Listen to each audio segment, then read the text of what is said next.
Hello, and welcome to another edition of SoCo Chat, a podcast where we hear from county leaders, discuss the latest news, and talk about all things related to our wonderful corner of California known as Sonoma County. I'm your host, Paul Gullickson, Communications Manager for the County of Sonoma, and today we have the great distinction of having with us his 3rd District Supervisor Chris Coursey, who represents about 100,000 people who live in central Santa Rosa, the Roseland and Moorland areas, and East Rohnert Park. But before we get into our conversation with Supervisor Coursey, I want to start with, as always, the trivia question for this week. Our question is this: 2 of the most well-known historic sites in Sonoma County are the Sonoma Mission in the city of Sonoma and Fort Ross, which was established by the Russians along the Sonoma coast north of the Russian River some time ago. Our question is this: which was established first? And for our bonus question, in which years were both of them established? Be the first to call in or email with the correct answer, and you will win one of our limited edition SoCo Chat coffee mugs. Call us at 565-2242 or email us at publicaffairs, one word, at sonoma-county.org. Good luck. Now, let's dive into today's discussion. Supervisor Coursey, thank you for being here. Glad to be here on this historic day. You said we were going to discuss the latest news. That is the latest news. Today is a historic day. It is the first time that a former president has been convicted of a felony 34 times over. So that's rather historic. It is. Yeah. So that is remarkable. But anyway, we're going to talk about Sonoma County today, and we're going to talk about you. Now, I'm going to give you a little bit of an introduction. Our guest, Supervisor Coursey, was first elected to the board in if I get anything wrong here, you correct me, right? Was first elected in 2020 and was just reelected to a second term in the primary in March. But Coursey has been a familiar name in Sonoma County for decades. First as a reporter and columnist at the Press-Democrat, and later as mayor of Santa Rosa.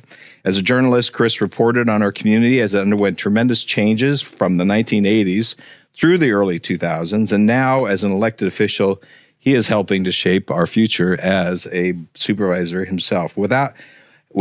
Congratulations on being reelected to a second term. Let me start with this. As you look back on your first term on the Board of Supervisors, what stood out to you? And were there any surprises that you didn't see coming?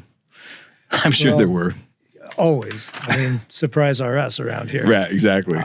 But what stood out, I think, primarily is I was elected.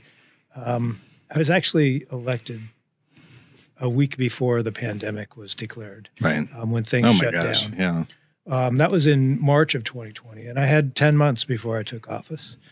So, I spent that 10 months like everybody else did, a lot of time at home, walking around the neighborhoods, that kind of stuff. But when I arrived here at the county center to work, a place where I had covered the Board of Supervisors back in the 80s and 90s, been here many times, more recently than that, when I was mayor, when I was running, I came into this building and it was a ghost town. Yeah. And like most offices were at the time. And coming into a new job, any new job at a time like that, I think was a shock to the system. Yeah. So it was very unusual, to come in, to be one of 5 people and really the only one here most of the time. Yeah. I only live a couple of miles from the office, so I come in almost every day. Yeah. And the population of this building has never fully come back. Right. So it's a different place than I expected. And as I recall, once you actually did take your seat, like you said, we were still absent a lot, and the vaccinations were just rolling out, and they were all that chaos of that time. Yeah. You were really in the hot seat right from the get-go, right? It was not what I expected. So you asked about surprises, and I guess when I was elected, I was pretty confident that I knew what Sonoma County government was all about, what being a supervisor was all about. I mean, I didn't know everything. I hadn't ever been in the seat, but I had a pretty good idea. And then, I guess, I don't know, I was a little surprised. I mean, I knew what Sonoma County government was all about. I mean, I didn't know everything. I hadn't ever been in the seat, but I had a pretty good idea. And then, I guess I came in the middle of a disaster. I had been mayor of Santa Rosa during a disaster and in the aftermath of a disaster. And I guess the surprise there was that the disaster that I had known was very different in the one that I was in here, because people just treated it so differently. Right. After the fires, whether you were at the county or the city, everybody was on deck. Everybody was rowing in the same direction. Everybody had a single purpose. With the pandemic, and this was not just our community, it was our American society, and really beyond that in the world, there was not an agreement about what we should be doing. Right. There was a lot of dissent and disagreement about, whether it was even a serious situation or not. Right. Yeah. And that was a disappointment and a surprise. Yeah. Yeah. Well, ultimately, the county ended up with one of the highest vaccination rates in the state, I think 8th or 9th. And if you look at it, one of the lowest mortality rates in the nation. Right. So that must be a source of pride. Yes, but it's tough to be in a situation where you feel like you know what the right thing is to do, right? And there is not that consensus about it, right? Yeah, and all that aside, there were still impacts. We saw it. We still see what happened to our kids being kept out of schools, and impacts on our families and mental health, and we're still recovering in so many different ways. Not to mention the more than 500 people who died in Sonoma County. Right. Yeah. And I know you're not forgetting that, but right. I just always have to remind, we all have to remind ourselves that this was a serious situation. Yeah. And we're still recovering in many respects. Well, just to go back to my original question, as you look back on your first term, what do you see as one of your biggest accomplishments that you've in office? Yeah. It's the things that keep you going in a job like this are accomplishments. A lot of times it's small things, helping a constituent figure out something, so, how to get services, how to solve problems, solving problems on a daily basis, working with staff, maybe even launch a new program sometimes. But the issues that are my priorities that I spend most of my time on are not the kind of issues that lend themselves to overnight success or maybe even one-term success. And that's, the lack of affordable housing in the county, the homeless issues that we have in this county's mental health needs, climate action. None of those things, let me go back. We do make incremental progress on all of those. We're working on those on a daily basis, but we certainly haven't solved any of those 4 issues. I don't see myself spiking the football in any way, certainly not to date, and even over another term. These are problems that, these aren't local problems. We don't have the tools to solve the housing problem in Sonoma County, in California, in the Western United States. Right. Same with homelessness. Same with the mental health issues that are largely, I can't say that I've had any accomplishments there that I'm going to say, I did this. Yeah. I work on this stuff. I'm proud to work on it. And I'm proud of the incremental progress that we can make. Well, and as a supervisor, you have the capacity to keep these as priorities, to keep bringing them up, right? Not let them get lost in the shuffle, and that in itself is a success. That that you keep making, and we do make progress in the process. And it's not overnight. Sometimes it's incremental, but that's a great opportunity in the position you're in. And the position that I'm in is rarely a position where you can take credit for getting things done, because it takes, we have 4,000 employees in this county, more than 4,000 employees. all of whom do the real work. We're the policymakers, we're the leaders, but you can't do anything alone. Yeah. Well, you also know that how easy it is to get caught up in the small things and lose track of the big things. And so that's, well, let's take a step back and talk about your earlier career, if you don't mind. You worked, as I mentioned, as a reporter and columnist at the Press Democrat for 27 years, starting way back in 1980. You left the newspaper in 2007. How do you think that experience working for the newspaper helped prepare you for what you're doing now? I think it had a big impact, but I really have to go back even before that, because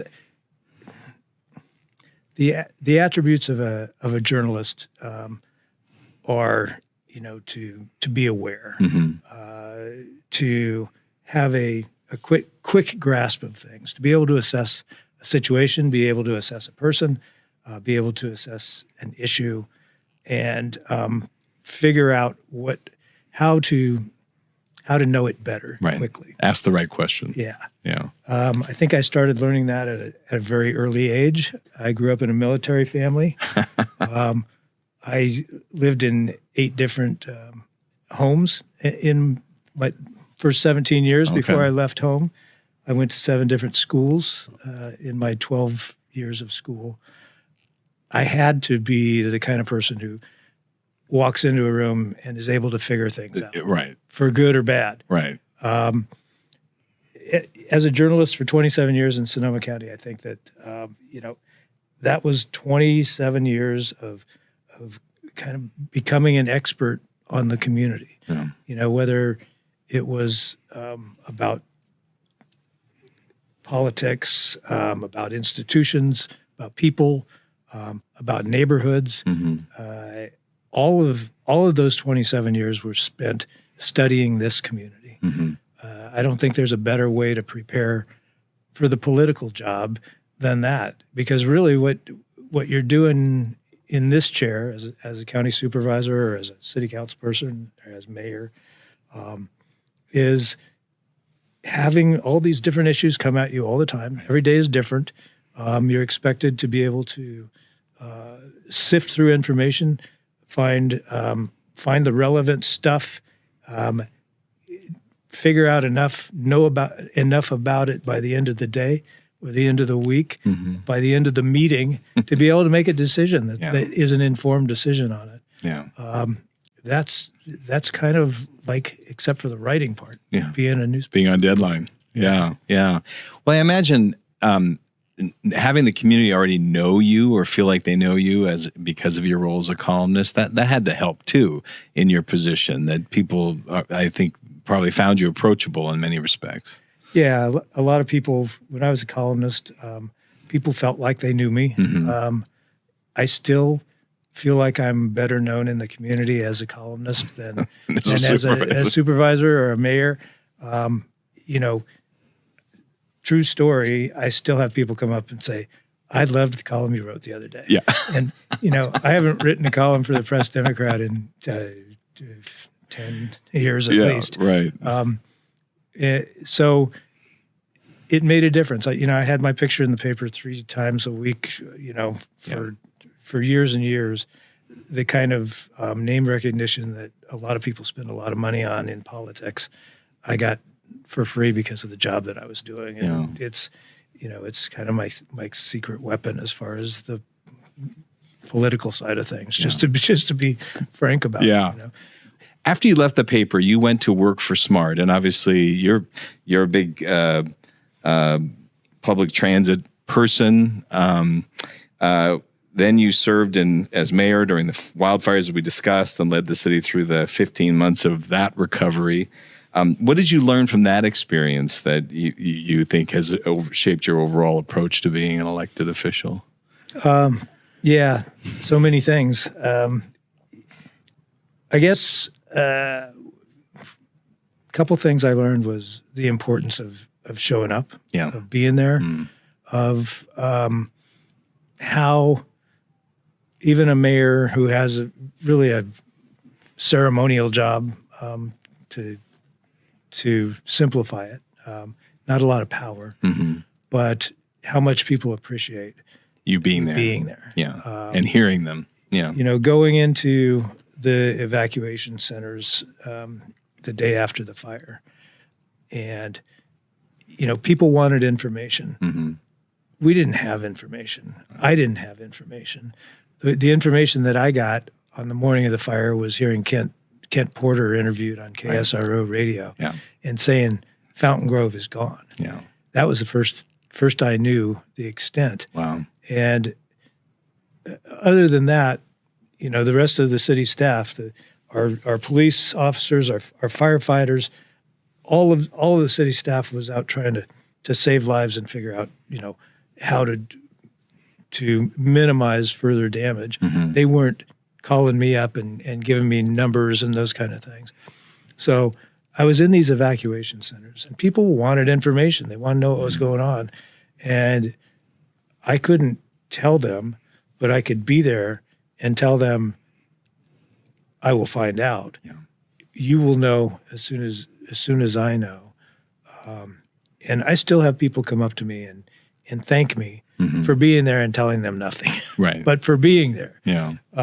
So that was one of the important things. Just understanding that there's a responsibility that goes with the title, and that is to represent it. Yeah. Represent that title. Understand that it's not about you. It's about it's a symbol of something. Right. And that's a powerful and thing. being present is such a huge symbol. Yeah. I mean, I remember those community meetings where you did provide information about the resources that are available to residents, but there were still unknowns about when and where things were going to happen. And yet people appreciated it. I remember those meetings just being packed over at the high school gym. And those were intense. They were intense. Intense meetings.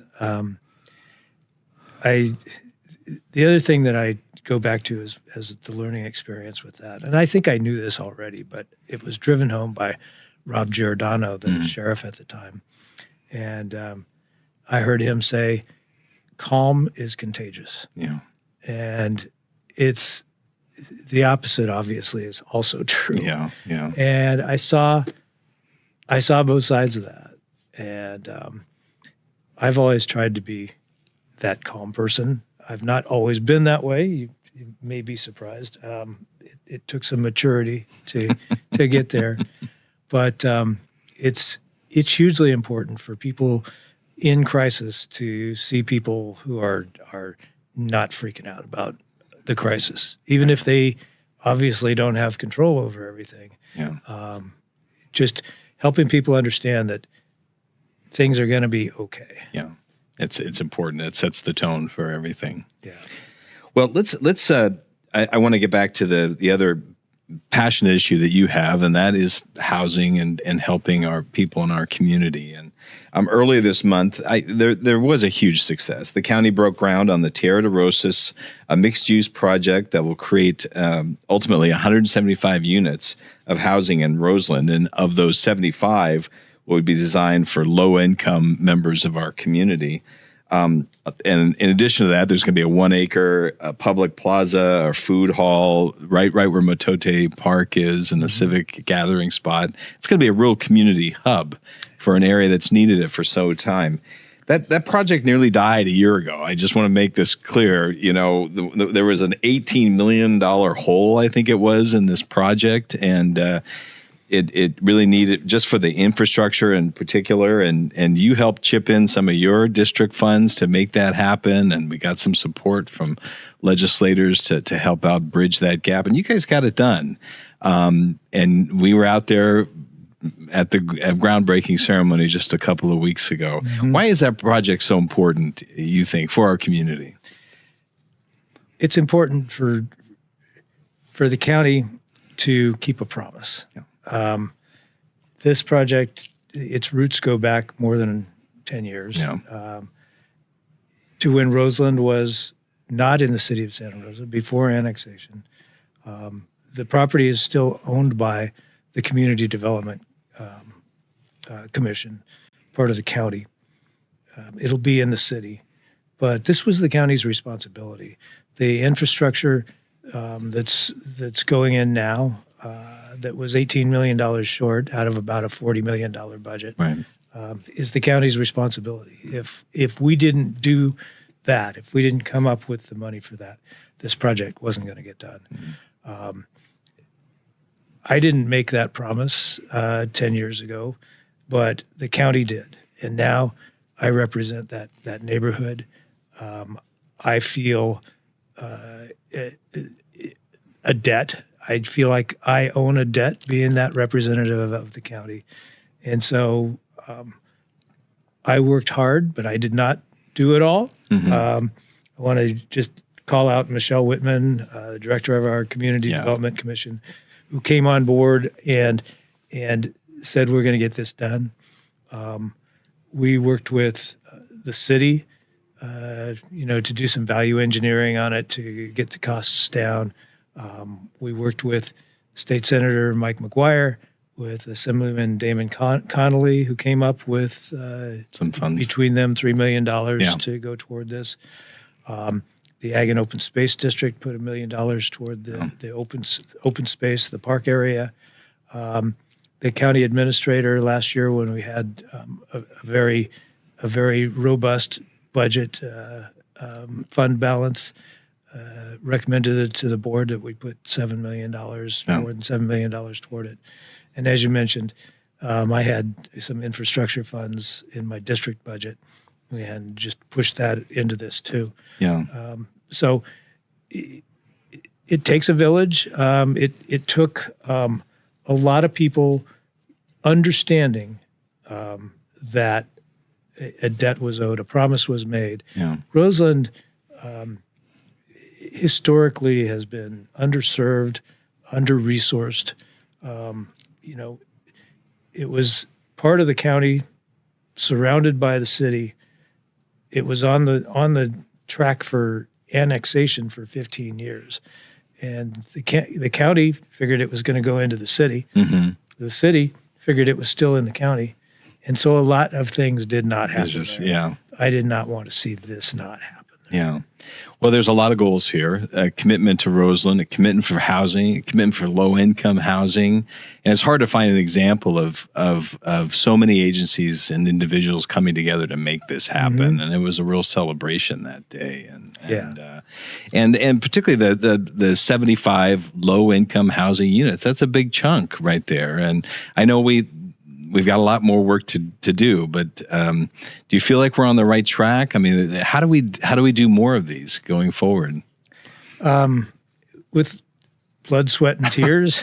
Just one project at a time. It's tough because the county doesn't do a lot of multifamily housing.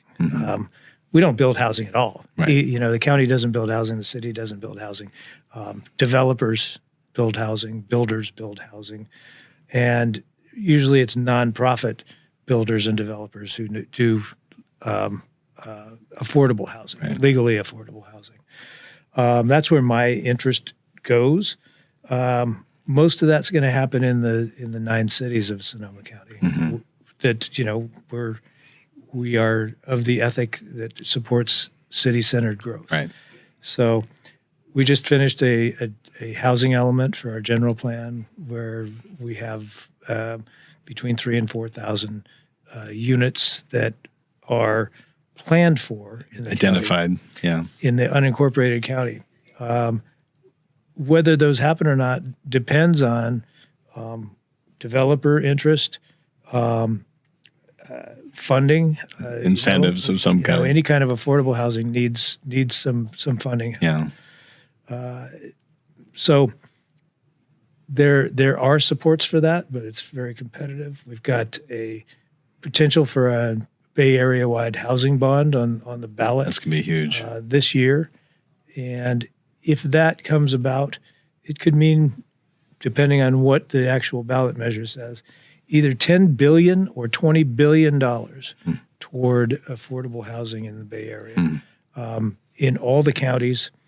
And we could put that money to work in Sonoma County, it would make a difference. Yeah, and make a difference everywhere, and really help the whole state, Absolutely. or at least the Northern California, areas. You can often gain insights into people from the things they hang on their walls, and there are two things that dominate the walls in your office. I want to just call attention to for our listeners. One is a large map of the 3rd district, your district. The other is a giant black and white photo of the face of a local farm worker. Why do you choose these two for your walls? Well, both of those remind me who I work for. Okay. And they're not the only things on my walls. Mm-hmm. The map, obviously, I love maps. I refer to that map all the time. Yeah. And the district was new to me when I got redistricted. Right. Yeah. So I needed a map soon after you started. Yeah. The photograph, the very large, oversized portrait of a man named Maximino, is a photo by Eric Castro, who is a great local photographer here. Yes. He did a series of portraits of farm workers at the end of their workday. Sweaty, tired, dirty. The picture of Maximino is full on face, and he's taking a drag of a cigarette. It startles people when they walk into my office. But it reminds me of the people that need government to keep an eye out for them. It's a black and white photo. I have on my opposite wall a black and white photo that I took of the gates of Yosemite with El Capitan and Bridalveil Falls and Half Dome in the distance to remind me about the planet, about taking care of this rock we call home. And then I have pictures of my family around, and a picture that I love of my dad and his brother and my uncle sitting on the hood of this fancy car, and their mom and my grandparents, their mom and dad also, and their grandparents look like Bonnie and Clyde. My grandpa Jay has his overalls on and flat cap, fedora hat, and Nanny has on her a house dress. This is obviously not their car. Right. They were not fancy people, but it's a fancy car, and the kids are propped Clinging. up, sitting on the hood. Love it. Yeah. Those are classics. So, just reminders of why I do what I do. Yeah. Well, those are lovely moments and lovely photos. It's for to decorate your office. Well, Supervisor, we haven't really scratched the surface on so many things we want to talk about. We're going to have to invite you back. We want to talk about transit. We want to talk about your advocacy for bike paths and bicycling. We know you're a big advocate of that. So, and so many other things that are coming up. But our final question is this: whether it's we often ask this of our guests, but if it's a hiking trail, a restaurant, or someplace, where is it your go-to place in Sonoma County where you want to have some time away and just appreciate most where we live? I can get on my bike in my garage and pedal for 10 minutes and be in the countryside. That's a great thing. People come from around the world to ride bikes here. They come here to taste wine. They come here to relax and see the redwoods and the coast and all of that. There's no one place, but I just feel really lucky, and I think most of us do who live in this place, to be able to,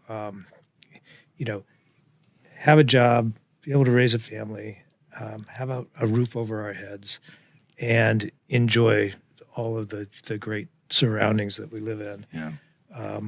I'm also, every time I think about it, I'm reminded of all the people who don't have that privilege, who live in this same place but live a very different life than we do. Yeah. And so I don't mean to end on a down note, but that's what I'm doing here. Yeah. That's why I'm doing this work at almost 70 years old now. Yeah. So to raise the quality of life for everybody. Yeah. Yeah. So, well, very well said. Thank you. And thank you for being with us, Supervisor Coursey. And as a thank you, we'd like to give you one of our SoCo Chat coffee mugs to raise the quality of your life and whatever else you decide to put in there. And There you go. And we also would like to give our audience a chance to get a mug of their own. And if you can answer this week's trivia question, you can be entered into a drawing to win our mug. Our question this week is this. 2 of the most well-known historic sites in Sonoma County are the Sonoma Mission in the city of Santa Rosa and Fort Ross, which was established by the Russians just north of the Russian River. Our question is this. Which was established first? And for our bonus question, in what years were each of those historic landmarks established? If you know, call or email us with the correct answer, and you will win one of our limited edition SoCo Chat coffee mugs. Call us at 565-2242 or email us at publicaffairs@sonoma-county.org. Be sure to include your name and phone number so we can get back to you and let you know if you've won.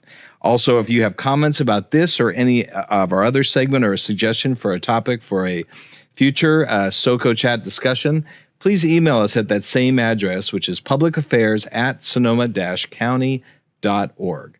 But thank you all. We hope you continue to follow us on Spotify, Apple Music, Amazon, and of course, YouTube. And we'll see you next time. Thank you, Supervisor Coursey. Thank you. My pleasure.